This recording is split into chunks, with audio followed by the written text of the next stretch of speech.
I'm Todd Inman. I'm a board member for the National Transportation Safety Board. I'm the on-scene board member for this accident. With me is Shahoon Chin, our investigator in charge. Now, before I tell you about our progress to date, I do want to again extend our sincere condolences to everyone that is involved in this crash. A little while ago, I had a chance to meet with the families of those who may have perished or the survivors from the ground part of this. And it's a very tough time for everyone. We understand that. We can certainly appreciate everything they're going through, and our condolences are going out to them extensively. Our family assistance group has been working to assist and inform these families and survivors. They will continue to do this support to all the families who lost loved ones and those that may still be missing throughout the entire investigation, both on scene and before we issue our investigative report. Now, let me stress one thing. Our first and foremost priority is the recovery of those who are still missing. This investigation is not impeding that in any way. They deserve to be treated with dignity and with the respect that they've earned. We are working very closely with the local authorities to make sure that if there's any identification of a survivor or recovery of remains, anything like that, that is the first thing that takes priority. And so I think it's important that we understand that. I also want to point out the coordination that we've had with the Louisville and the state EMA directors. Their work has been extraordinary, especially as we continue on into day 3 of this investigation. The Louisville EMA director has been a great asset to us and to everyone, and is diligently working to make sure we can bring closure to as many people as possible. It's been a very active response. Today is our first day fully of being able to investigate. So I'd like to also tell you a little bit about what we call the party process. This has been in place with the NTSB for approximately 30 years, and we offer this party status to those companies, government officials, agencies, and associations that have employees or activities that were involved in the accident and crash, and that they can bring technical expertise to help us understand it. In our organizational meeting, which occurred last night, we wrapped up at about 9:30 last night. In fact, the teams actually continued to meet after that for several hours. We named the following parties to this investigation: the Federal Aviation Authority, United Parcel Service, the Independent Pilots Association, sometimes referred to as IPA, the Teamsters Union, which represents the mechanics for UPS, Boeing Corporation, which is the now manufacturer of the aircraft after a consolidation with McDonnell Douglas, and GE Aircraft Engines. Now, the NTSB has put together a multidisciplinary team, and I mentioned yesterday the different groups that we put together. And so we have actually brought in additional specialists. Right now, the NTSB team is over 30 individuals. We've brought in additional vehicle performance specialists and a materials engineer. And of course, they are being supported by dozens of individuals in Washington, D.C. and elsewhere in the country. We have no issue bringing any resource that we need to make sure we have the right people in place while we are on the ground here. Now, we have received preliminary flight data information. This would be commonly referred to as ADSB. These data points that were provided by the FAA showed the aircraft for the last reporting time was at 475 feet of altitude, traveling at a speed of 183 knots. This data point was collected at 5:13 and 32 seconds Eastern Standard Time on the night of the accident. This information will be coupled with the flight data recorder information and other information that we receive that will help us prepare a timeline of exactly what occurred and in what progression, what was known in either the cockpit or on the ground, and it is another important part of the information. Yesterday, we also did what was called a FOD walk. This is a foreign object debris. This FOD walk occurred on runway 17 left, or L, and 17 right, or R.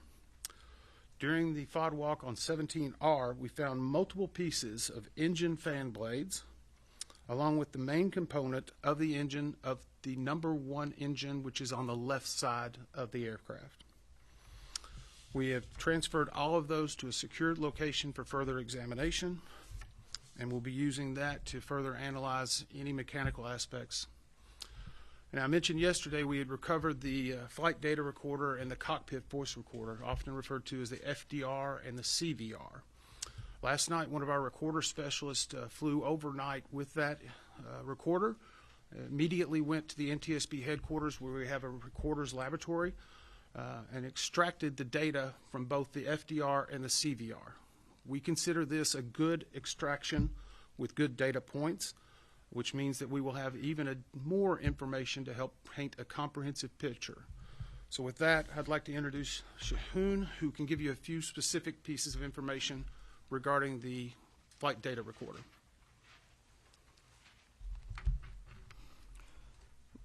Both recorders were recovered and disassembled at the NTSB Recorders Lab in Washington, D.C. The FDR, or the flight data recorder, download was successful. It had about 63 hours of data over 24 flights, which included the accident flight. This FDR recorded about 420 parameters.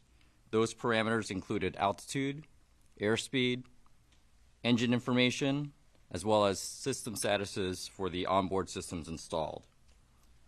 The NTSB will form an FDR group at Washington, D.C. at our headquarters in the coming day. The CVR, or the cockpit voice recorder, was also successfully downloaded. That contained about 2 hours of audio, which included the accident flight. The CVR group will convene at the NTSB in the coming day to do a transcription of the recorded audio for the accident flight. Thank you. And let me reiterate again, the NTSB does not release the audio of any cockpit voice recording. A transcript ultimately will be made available of the pertinent information regarding the actual flight itself. As Shahoon said, this will take a few days to not only get the information, but to make sure it's validated and verified by the experts and the parties. So we will not be having any information on that for at least another day or two. So with that, we'll try to take a few of your questions. Again, I would ask that you raise your hand, tell me your name and the agency you represent. Joe. This plane was on the ground for over a month in San Antonio. And you represent? The courier. Sir. This plane was on the ground for over a month in San Antonio. Was it there for repairs? You know, major repairs were done. Was a C check or a D check done? And were the engines removed and pylons removed? So the question for those who may be watching is, we understand that the plane was in San Antonio, Texas for approximately 6 weeks, and what type of maintenance or what type of work was done on that. We are aware that this aircraft was there in San Antonio. We have actually started to pull those records down. We have a specific group that is that has experts in not only maintenance but repair, job cards, and all of the requirements of that. We're currently downloading that information and going back, and we will actually, as part of the investigative process, we will go back even further from that to get additional pertinent details about certain inspections and checks based on the age of the aircraft, and we will move forward and we will look at every piece of maintenance that was done, even from the San Antonio time all the way to the date of the flight. So those are pertinent and important information.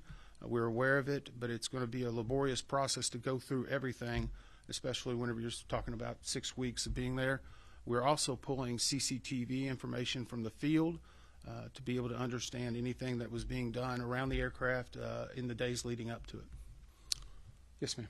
Valerie Chen with WDRB News. There were reports that the plane was delayed that day as the engine was being worked on. Can you confirm that, and what details do you have? So the question was, there's reports regarding delays in regard to the engine before the flight. We've queried, and UPS has told us at this time there were no maintenance work done on the aircraft in question immediately prior to the flight that would delay it in any way, shape, or form. Obviously, one of our jobs is to make sure we verify anything that we may learn through multiple sources, but nothing to this point has been presented to us to dispute that. So our belief is today that there was not a maintenance issue regarding that aircraft prior to the flight subject. Tom? Mr. Redmond, there was some reporting to suggest that the crew of that plane they were supposed to be on a different plane, and and that plane was swapped out for maintenance issue. In other words, they were on the second plane to take to Honolulu. The previous plane that they had been assigned to may have been swapped out because of its own maintenance issue. Are you aware of that? And also, can you speak to if there is a broader concern about the MD-11, what steps will you take to ensure that that word is spread out and maybe there's a fleet-wide inspection? You know, each time you ask a question, Tom, you ask two. But that's okay. That's okay. That's okay.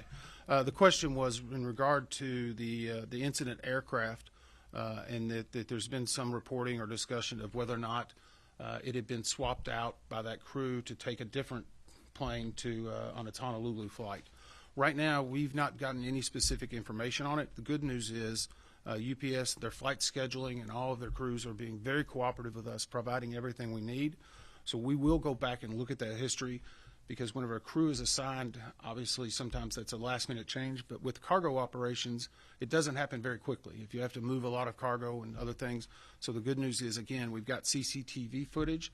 We can be able to identify and validate that very quickly, but it is one part of the pre-flight information that will be part of our report. The second question was in regard to the MD-11s.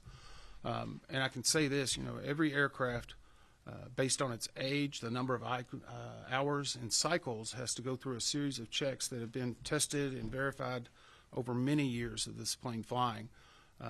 We are going back and looking to confirm every one of those checks were conducted and to verify. And sometimes in accidents like this, we may make recommendations for a different check or a different type of work to be done.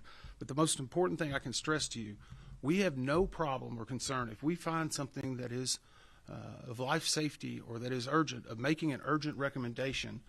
To date, we have not found anything that would indicate we need to take that action, but we have no problem making that recommendation immediately when we find information that could help the traveling public and make them safer. Yes, ma'am. Alexis Matthews, WLKY News. As far as your investigation and prioritizing those people who are unaccounted for right now, do you treat the plane victims and the victims on the ground the same in your investigation, or are they classified differently? So the question is in regard to the plane victims and the victims on the ground. Let me again stress, we are not involved with the coroner's operation, the medical examiner, or the emergency management association. Sometimes in the course of the way we brief families, we may conduct separate briefings just because they have a different set of questions and concerns and issues. As I said earlier, earlier today, I briefed the families of those who were on the ground. There were approximately 50, 60 people. It's a tough situation. It's hard. Their main issue is, where's my loved one? Because right now no one's been identified. After this conference, I will be briefing the families of those that were on the plane itself. So the only real differentiation for us is how they receive the information, which may be pertinent to what they need, especially in the early days of an investigation. Yes, sir. Two more questions, please. Conrad Deluge with WHAS. As part of the investigation into this, is there going to be an attempt to reconstruct the entire plane, or even just the left wing where the engine fell off? So the question was, will there be an effort to reconstruct the entire plane or just the engine? It depends on what we need to do. Right now, we're recovering still a lot of debris. I was at the incident location today and spent several hours walking, and you can very clearly see a path, if you will, from where the airport was and to where the debris field is. And you can kind of see it aerially, but whenever you're standing there, you can see burnt trees. You can see molten. While we were there, we actually, one of the other engines was very prominently positioned, but it's a large item that'll need crane work to be able to bring in. As I said earlier, the number one engine on the left side, we have already retrieved and put it into a secured location. We will do everything we need to find out what happened and to figure out how to keep it from happening again. We have no problem if we need to. We've reconstructed entire planes that were in the ocean before. The main thing is that we understand this and get answers. One more question. Tom Hanson with CBS News. First of all, Chris Van Cleve sends his regards. I just want to circle back to the history of repairs. I know that you guys are downloading that. You are sifting through that history. We've seen reports that it needed repairs on one of its fuel tanks and on a rusted part of the plane. How confident are investigators that those repairs satisfy the safety criteria for this plane to fly? So the question was regarding some reports that possible needed repairs that were done. every aircraft operates with what in an airline, such as UPS, operates with what they call a minimum equipment or minimum requirements. The parameters can change based upon what the necessity is, because sometimes you can have something that maybe a light is out and it's still safe to fly. So there's a lot of information. The good news is we have a number of MD-11 pilots and mechanics that are all certified or instructors. Last night during our organizational meeting, the parties that were named to it and the individuals all had to give their background. We have hundreds of years of experience on the MD-11 and its maintenance, so I feel very comfortable that those experts are going to be able to see if any repairs should have been done or not. And again, if it's something we learn from this investigation, we have no problem making an urgent recommendation in order to correct the future activities to ensure the traveling public is safe. Thank you very much.